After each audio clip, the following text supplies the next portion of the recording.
Let's talk about this movie, Obsession. First of all, let me say this. I have watched this movie now several times. See?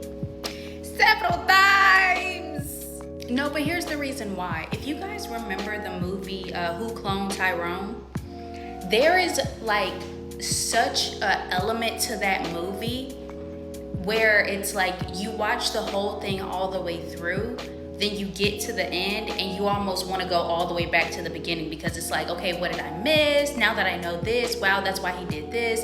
And I feel like Obsession has a little bit of an element to that too. Like it's like when you finally make it to the end of Obsession, you kind of want to go back to the beginning just to see like what did I miss? Like, oh, she's moving like that, and like even the undertone. I'll give you an example, right? Like the first time I watched Obsession all the way through, there's a part, and this is gonna have some spoilers. I'll go back in just a second and tell you what the movie's about. But there's a part in Obsession where she asks Bear, "Do you like me? Because if so, you need to just let me know now." And his response was, "I think we're really good friends." And she was like, "Oh, okay, good, whatever." And the first time I watched that movie all the way through, I was like, "Oh, well, it sounds like she was kind of like, okay, cool, good. We ain't on that." But the second time you watch it back, you almost can hear a little bit of like disappointment in her voice, like a little bit like, oh, like maybe she was more interested than she let on the first time. Like it's those type of little nuances that make you want to dive into the movie again and again and again. So the title of the movie is definitely, it's giving Obsession. It makes you a little bit obsessed. Now, for those of you that aren't familiar with what the movie Obsession is about, it's essentially in a nutshell about a guy obsessing over a female that friend zones him. And he goes to this psychic store or whatever, and he buys something called a one wish willow. And he makes a wish, unbeknownst to him, didn't know that it was gonna come true, but he makes a wish that his childhood crush, the woman he was lusting over, loves him more than anyone in the fucking world. Those are verbatim his words. Verbatim. That's pretty aggressive. He said, "I wish that Nikki would love me more than anyone in the fucking world." And the rest of the movie essentially is about her becoming obsessed with him and becoming like all of the dark, sinister things that happen in terms of what it looks like for someone to be obsessed with you, right? And mind you, I didn't just watch this movie. I watched a lot of the interviews that Curry Barker, I hope I'm saying his name right, the producer, the one that created the movie.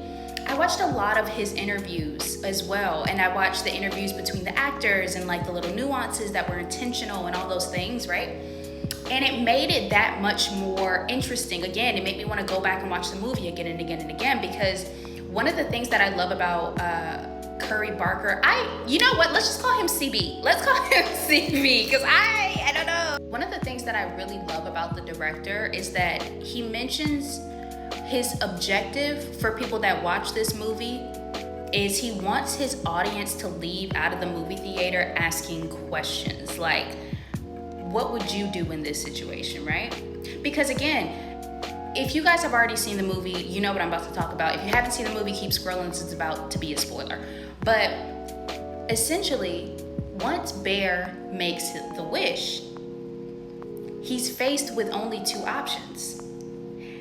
In order to break his crush out of that obsessive mindset, his only way out is to, one, either kill himself or live with the repercussions of what his wish produced, meaning he would have to stay with her.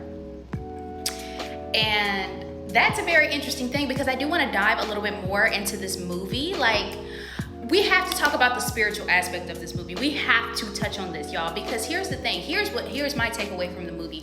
This movie is a beautiful display of what it looks like to disrespect someone else's free will.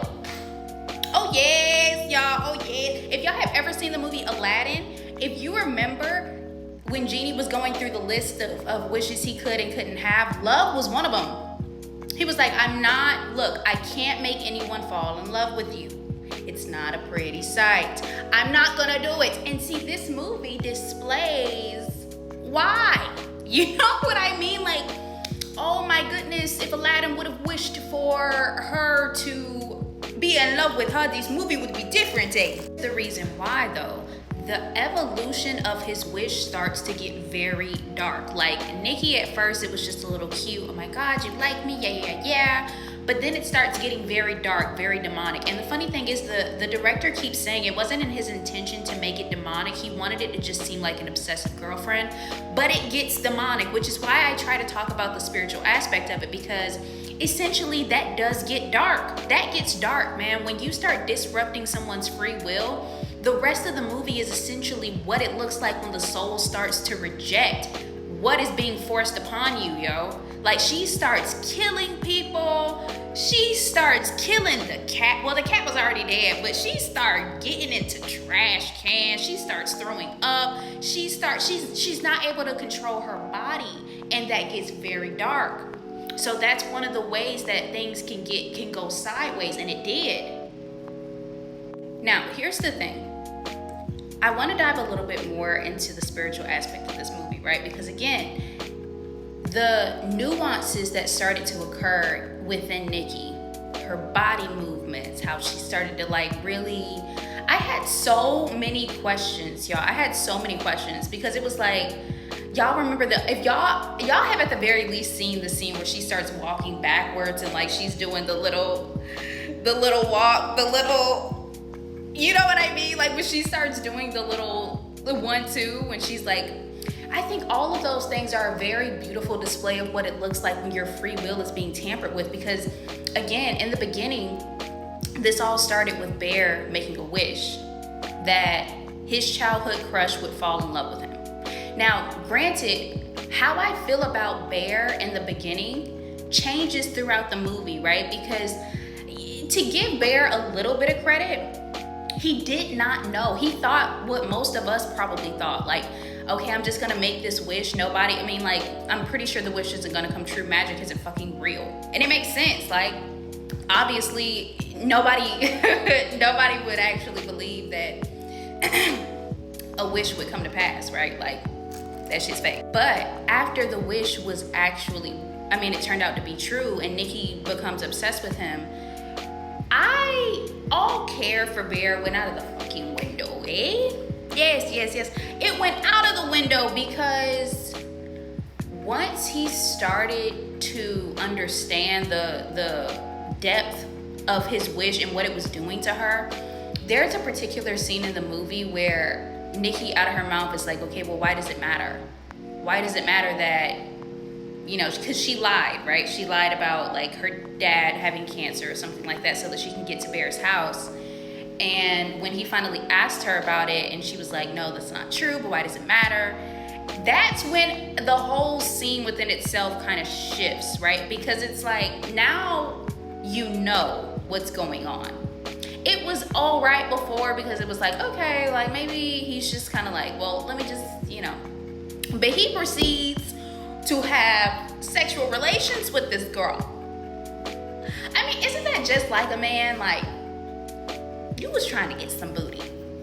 All of this, to get some ass. You are dirty now. Now, here's the thing. All in all, this is a really good movie and it's worth watching because it displays back to you, and I think this is the case with most beautiful stories. It reflects back to the audience the question at hand, like, what would you do in this situation? And it's an interesting question because for me, if I made a wish, let's say for example, I made a wish that Chris Brown would love me more than anyone in the fucking world, and he started acting a fool, getting on songs and doing his thing, talking about some Karuchi, I would be a little, like at first it'd be like, oh my God, Chris. And then I may have to take myself out, right? Because and it's crazy, right? Because those being the only two options, like being with the repercussions of your wish and having to deal with that and what it's doing to them. Because mind you, Nikki went through so many different phases of like abandoning herself, like coming back into consciousness for a second and being like, what the fuck am I doing? And oh my God, the ending, y'all have to watch this. Y'all have to watch this. And I want you to come back to this video. Let's talk about like again, the spiritual side of it, because again, one of the main things that I like to talk about in movies is the spiritual undertone, because what this displays is what it looks like when you go against when your own free will is being robbed. Everybody like that, bro. I hate that, bro. Like, everybody's always, oh, the spiritual isn't real. That's not real. Oh, okay. Like, y'all can't fuck with the police. Like, no, y'all cannot keep disrespecting people's free will. This is the type of things that happen. Like, her body was literally rejecting his wish.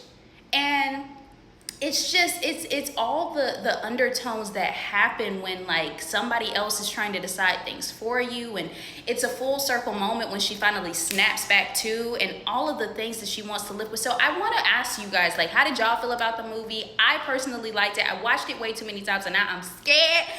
But what do y'all think? Let's talk about it. Yes.